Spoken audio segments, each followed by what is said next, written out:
বাড়িতে যদি ছানা থাকে তাহলে কিন্তু এইরকম রেসিপিটা ট্রাই করতেই পারেন। ছানাটাকে ভালো করে মেখে নেওয়ার পর গোল গোল করে শেপ দিয়ে নেবেন। আপনারা যে যার নিজের মনের মতো শেপ দিতেই পারেন। মা দেখুন করতে করতে এত সুন্দর করে শেপ দিয়েছে, প্রত্যেকটা ছানার একই সাইজ হয়েছে। আমি করলে নিঘাতের উল্টোপাল্টা হতো। এরপর আপনারা কিন্তু ছোট ছোট করে একটু আলু কেটে নিতে পারেন। যারা মনে করুন আলু খাবেন তারা দিতে পারেন, আর যারা না খাবেন তারা এটা স্কিপ করতে পারেন। আমি প্রথমে আলুগুলোকে একটু লাল লাল করে ভেজে নেব। এদিকে আলুটা ভাজা হতে থাক, আমি সাথে সাথে কেটে নেব কিছুটা পেঁয়াজ। যারা মনে করুন এই রেসিপিটা নিরামিষভাবে ট্রাই করতে চাইছেন তারা কিন্তু এই পেঁয়াজটা স্কিপ করবেন। পেঁয়াজটা না দিলেও ভালো লাগবে, তবে আমি এটাকে নিরামিষ বানাচ্ছি না, সেই জন্য পেঁয়াজ দিচ্ছি। পেঁয়াজগুলো এক এক করে কাটা হয়ে যাচ্ছে, আর ওইদিকে কিন্তু আমার আলু ভাজাটা হতে রয়েছে। আপনারা কারা কারা এই রেসিপিটা আগে ট্রাই করেছেন আমায় কিন্তু অবশ্যই জানাতে ভুলবেন না।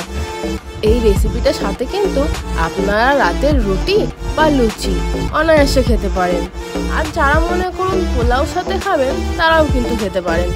এদিকে দেখুন আমার আলুগুলো একদম ভাজা হয়ে গেছে। আলুগুলো তুলে নিয়ে সেই তেলেই এক এক করে আমি ছেড়ে দেবো সেই ছানার বলগুলোকে। আর এই বলগুলোকে কিন্তু আপনারা ছাঁকা তেলেও ভাজতে পারেন, কিন্তু আমার বাড়িতে সবাই পেশেন্ট, সেই জন্য ছাঁকা তেলটা একটু অ্যাভয়েড করছি। যতটা কম তেলে রান্না করা যায় আর কি, তবুও যতটা না দিলে নয় ততটা তো দিতেই হবে। এদিকে গোলুবাবু আমাকে হেল্প করতে এসেছেন, তবে ওর হেল্প নিলে আজ আর মনে হয় না রান্নাটা কমপ্লিট হবে। তাই ওকে আমি রান্নাঘর দিয়ে বার করে আবার কাজে লেগে পড়লাম। ছানাটা একটু বেশি ভাজা হয়ে গেছে জানেন তো, এতটাও আপনারা ভাজবেন না, একটু হালকাভাবে ভাজবেন। আসলে আমি কাটাকাটি করতে করতে কখন যে একটু বেশি করে ভাজা হয়ে যাচ্ছে খেয়াল পড়ছে না। এরপর কিছু গোটা গরম মশলা দিয়েই সেই তেলেই আমি ছেড়ে দিলাম কুচানো পেঁয়াজগুলো।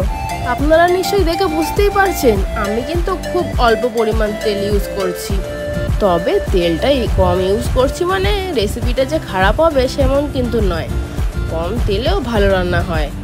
এরপর আমি কিছু বেসিক মশলা দিয়ে দিলাম।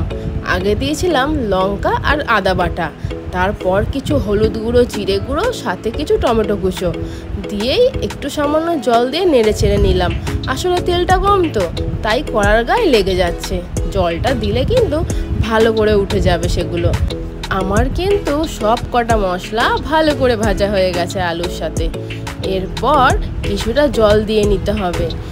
এরপর আলুগুলো সেদ্ধ হয়ে গেলেই আমি তার মধ্যে ছানার বলগুলোকে দিয়ে সাথে সাথে ঘি গরম মশলা দিয়েই কিন্তু 2-1 মিনিট ফুটিয়েই নামিয়ে নিতে হবে। ব্যাস রেডি হয়ে গেল।